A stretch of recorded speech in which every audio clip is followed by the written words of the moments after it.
Hey everybody, what's up from Pokemon Classics, reminding you that the classics never go out of style. Today's video is another PSA Returns video, and this will likely be my last one for 2022. And a lot of these cards are some of the older Wizards of the Coast sets, particularly some of my favorites, first edition Neo. So most of these cards are extras. If you guys see anything you like, a lot of these will be on my eBay store for sale. I'll go ahead and leave a link down in the description below. Anyway, guys, I'm excited to get these back, and PSA is really turning them out on a much quicker rate these days, so that's always a positive. Anyway, let's roll into the first stack of cards. Alright, if you guys have watched the channel before, you know how much I love the Neo sets of Pokemon cards. It's my personal favorite era is Gen 2, and I sent off several Neo cards. This is a smaller order, but the first one here is the Ampharos from Neo Genesis, and this one got the PSA 9. Pretty solid grade, and this is generally one of the easier cards to grade from this set. A lot of them are notorious for having print lines right out of the pack, and fortunately, Ampharos, one of the easier ones. Next up, we have one of the evolutions of the starters, and that's for Alligator.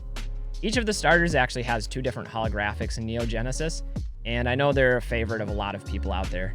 This one, Near Mint 7, got a swirl right by for Alligator's head, and I think that's a fair grade for these. A lot of these I wasn't expecting PSA 10s for.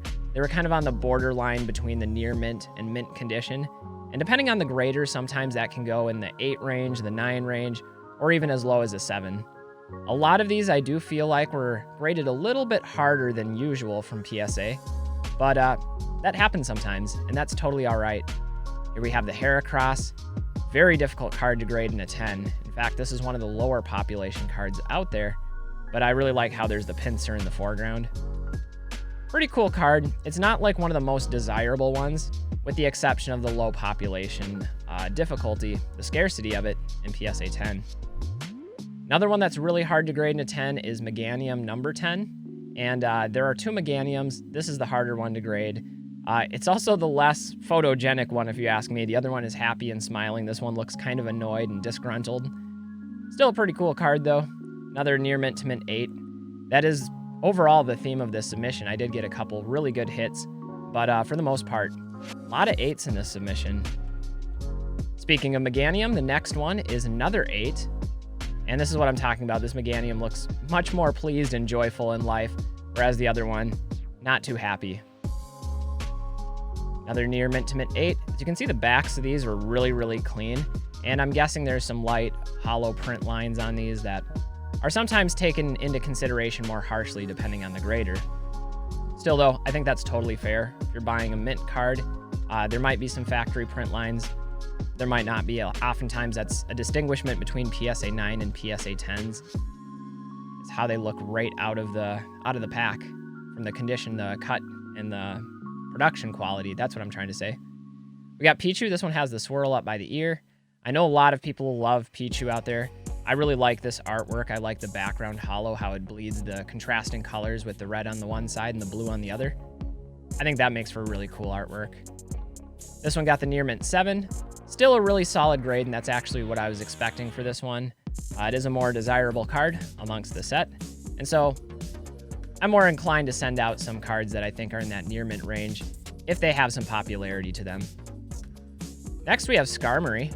One of my personal favorites, and Skarmory is one that I know doesn't get a lot of love from people, but the Steel Pokemon I really liked when they first came out. And that's one of the interesting things with Neo Genesis is it introduced Steel type and Darkness type, but there weren't any Dark holographic cards in the set. There were only Steelix and Skarmory. So it's cool seeing those for the first time in holographic as a kid when they first came out. Speaking of which, here's the Steelix. Another one that's not that difficult of a grade, probably because of all the dark hollow pattern. But this one, another Near Mint to Mint 10. Mint 8. Forgive me on that one. Getting overzealous here. But yeah, pretty cool card. I know a lot of people liked Onyx because it was featured heavily in the anime from Brock. But Steelix too. One that gets a lot of love from people. And lastly, from the Neo Genesis set, I sent in Togetic. And this one, Near Mint to Mint 8.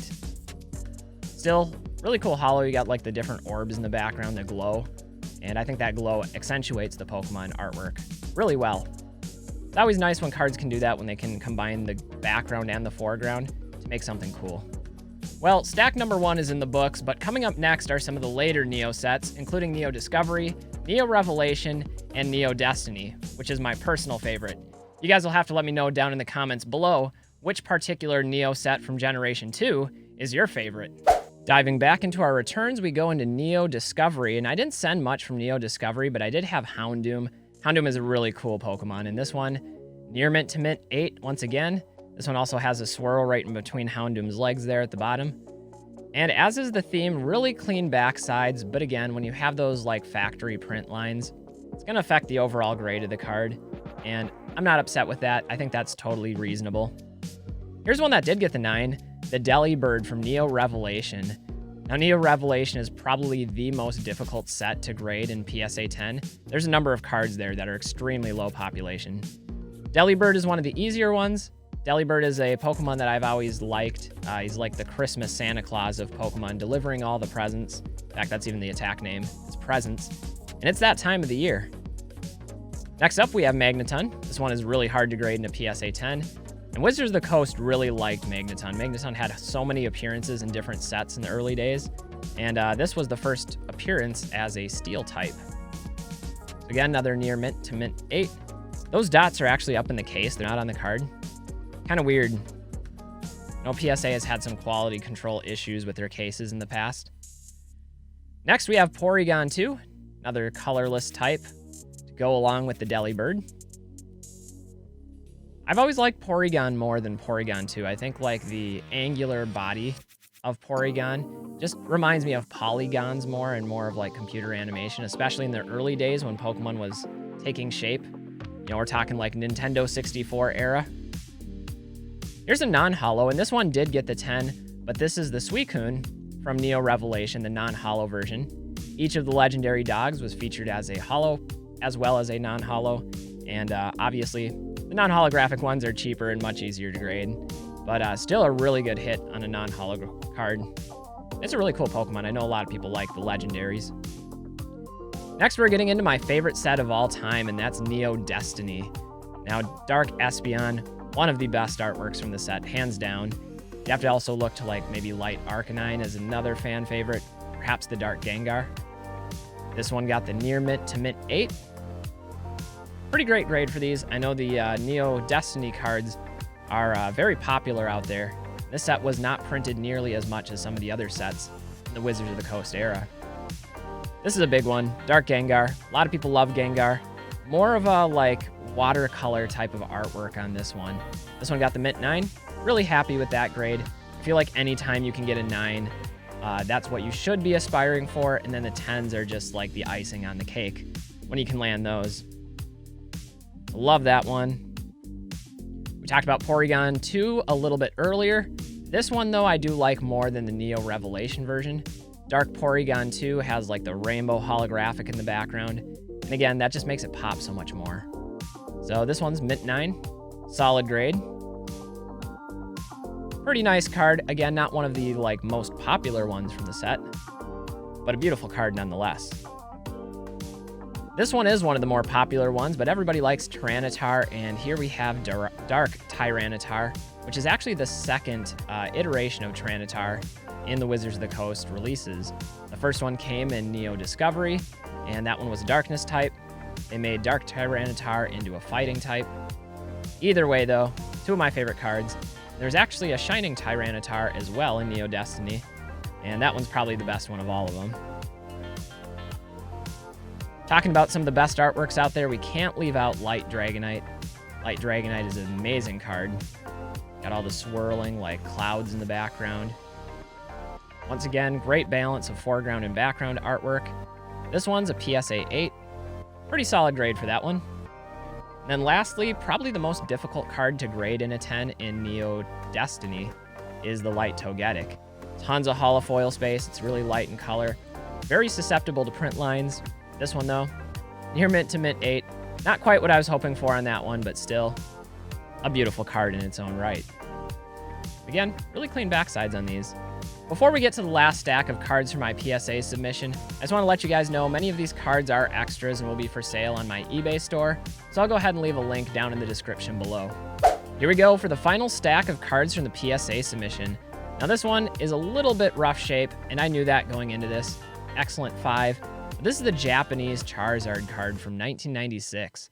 It's an old one, but a good one. So I felt like I have to submit that one, and at $18 for a submission tier. Might have even been the $15 submission tier. I'll have to double check that. But a little bit of edge wear. Overall, pretty good shape. And with the Charizard that old, I mean, you got to respect the classics. Now, I do have a number of unlimited cards that I've never bothered to grade because I've been personally seeking first edition sets. And so I sent some of those in just to test the waters. We got the Dark Blastoise and a Near Mint to Mint 8. This one I definitely felt should have been better, like it had the potential for a 9. These ones I didn't look over as closely though, as I do with a lot of the first edition higher value items. So that could totally be on me as well. We also sent in the Dark Charizard from Team Rocket set.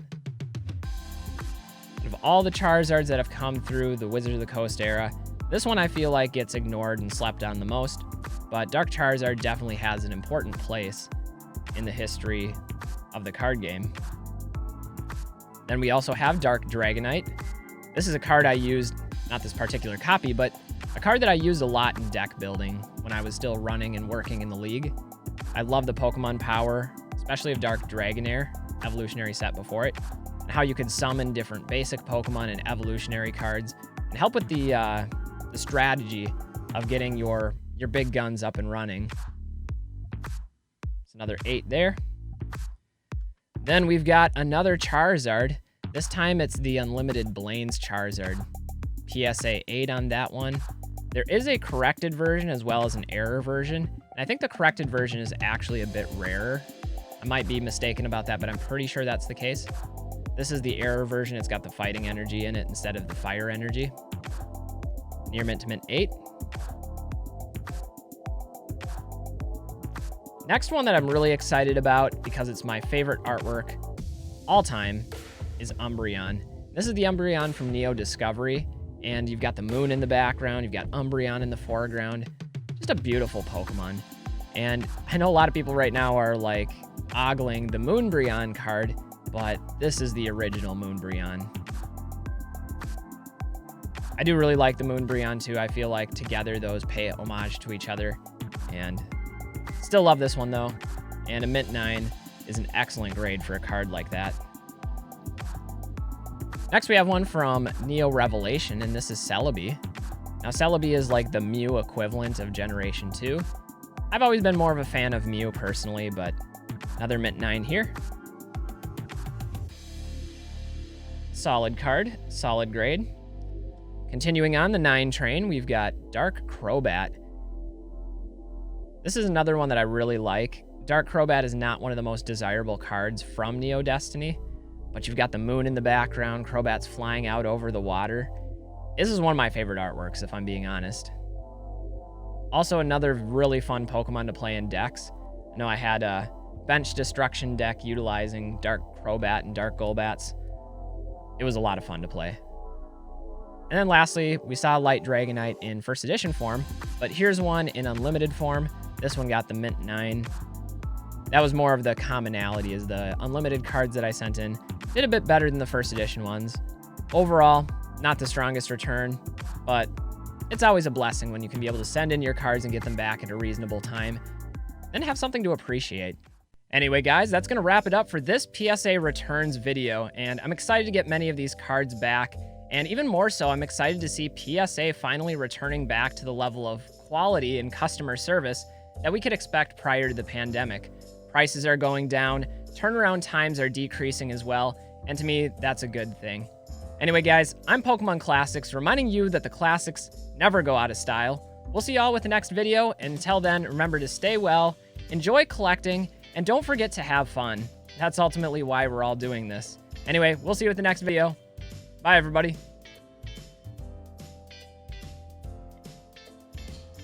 Hey guys, I just wanted to say a quick thanks to my patrons for supporting the channel. If you have any interest in becoming a patron yourself, check out the link to my Patreon below. And for more market analysis videos, you can click on one of these two. They're pretty good, at least I think so. Anyway, you should go check them out. I dare you. I don't really know what else to say, so I'll just disappear now. Bye-bye.